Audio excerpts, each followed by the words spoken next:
The Alien movies, especially the first three, were a massive part of why I got into the arts in the first place. The atmosphere, the design, the tension, characters, and storytelling, they shaped how I saw storytelling, and honestly, they couldn't have been a bigger impact on the way I've lived my life creatively ever since. And that's why it's so frustrating to see where the franchise is ending up. Somewhere, as we got closer to the new millennium, writers and producers didn't just drop the ball, they never bothered to pick it up. So when Alien Earth was announced, I wanted it to be good. I wanted to believe this even had a chance that it could recapture even a shred of what made the original trilogy so iconic. But I wasn't prepared for just how bad it really was. Hello everyone, and welcome to What Am I Watching? My name is Falcon, and today we're going into Alien Earth. I figured it wouldn't hold a candle to the original Alien trilogy. The best I could hope for was mediocre but watchable. But wow, I had just no idea how bad it was going to get. This isn't just a disappointing entry in the franchise. It's a train wreck of bad writing. Characters with the IQ of aquarium pets. And villains so unbelievable, you'll wonder how they managed to open a bank account, much less run a global empire. So grab some popcorn, maybe a stiff drink, because we're about to dive into the mess that is Alien Earth. The characters in this show make every decision possible, except the ones that make sense. Sigourney Weaver had it right in the 80s when she said, "Did IQs just drop shortly while I was away?"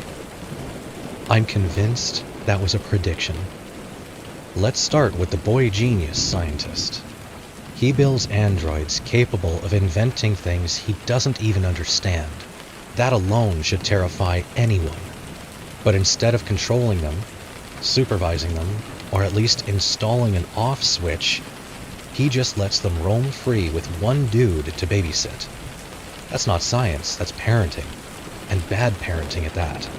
Like, why does no one in this universe ever think, hey, maybe we should put a kill switch on these robots?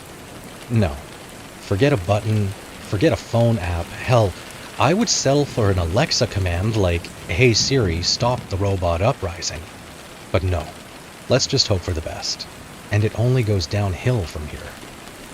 When the Wendy droid, the sister, finally meets her brother, instead of him saying, "Hey, there's an alien monster trying to murder us all, let's get out of here," he doesn't bother. Cool, thanks bro, real helpful. Or how about the alien itself?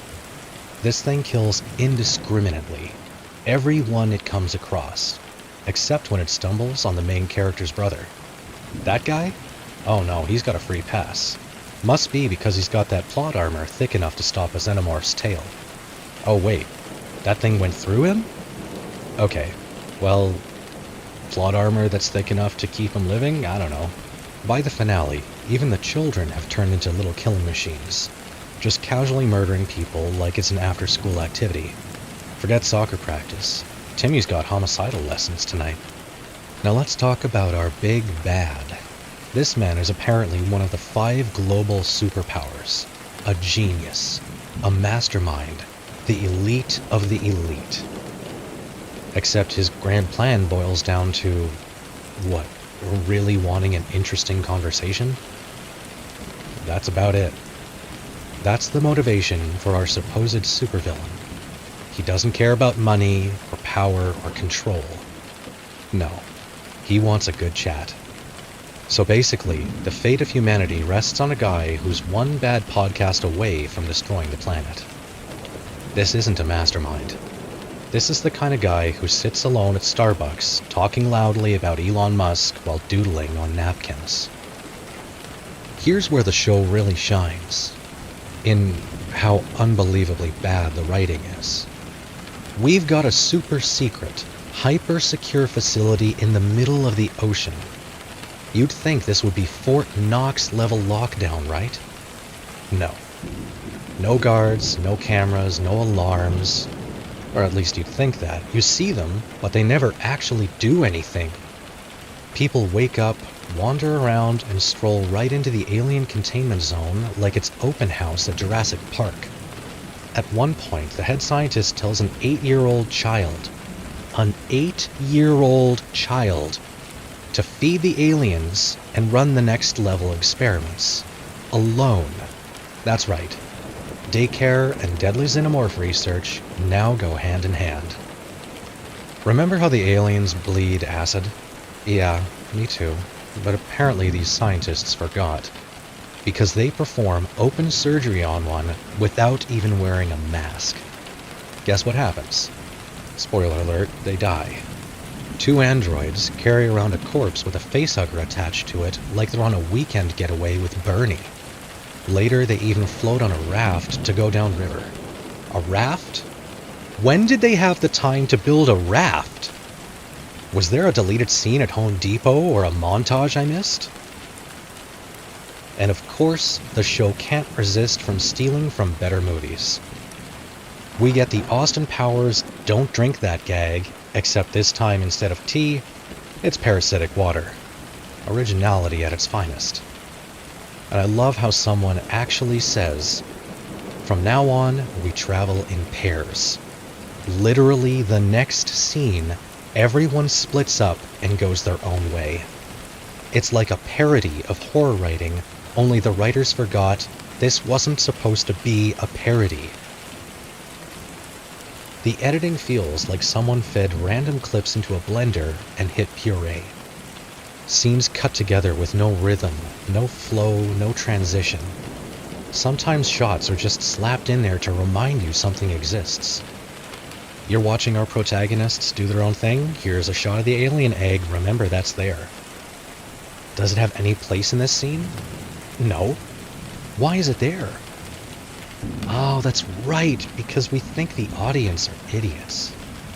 Pacing is so rushed, you can't even breathe. And then there's the commercial break cuts. Watching this feels like you accidentally flipped channels halfway through. Cliffhangers that don't resolve. Battles that start and end with no explanation. It's less like a TV show and more like a fever dream at times. Okay, something positive here. Credit where credit is due. The practical effects team clearly worked hard. I truly respect them for what they did. The alien itself is sculpted beautifully, but the direction ruins it.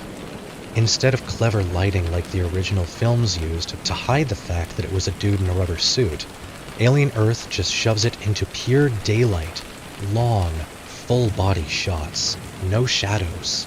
You can literally see the human proportions in every shot it's in. It's like if Jaws was filmed entirely in a swimming pool with crystal clear water. The creature is great, but sabotaged by terrible presentation. By the final stretch, the show just stops trying. One of the episodes ends with an army about to fight one of the aliens. Next, they're casually walking back to base. No explanation. Did the alien get bored? Did they call a timeout? Who knows? In another scene, soldiers step into an uncalled elevator, despite knowing that enemies are everywhere. Of course they get ambushed. Shock of the century. One of the big, bad corporate guys, whose only obsession up to this point was getting the alien specimens for Weyland-Yutani, suddenly decides he's gonna blow everything up for revenge. Because character consistency, that's for a different franchise. And remember the dozens of alien parasites let loose into the city's water supply from the crashed ship? Yeah, the show just forgets they exist. Whole city contaminated? Probably. But, I mean, who cares? Roll credits. So what is Alien Earth? It's not scary. It's not suspenseful. It's not even fun bad. It's just bad. The characters are brain dead. The villains are a joke. The editing feels like it was done in iMovie at 2 a.m. And worse, the creature effects are wasted. One of the only good things is the music. It was solid. I'm a child of the 80s, and every time the credits rolled, I smiled. Not just because that episode was over, but because I really liked that music. And the effects team clearly gave a damn. It's just a shame no one else did. Honestly, this shouldn't even be called Alien Earth.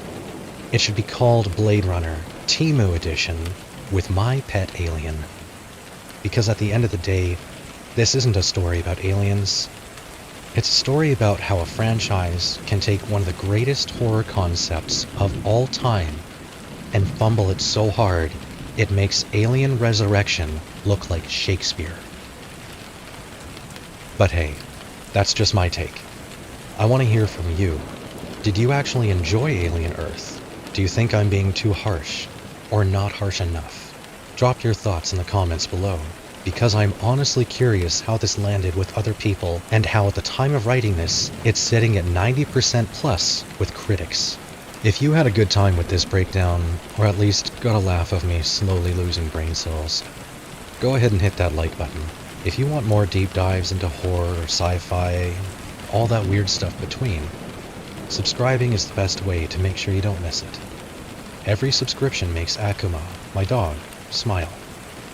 You do want to see Aku smile, don't you? Alright. Thanks for sticking through this horrific ride with me.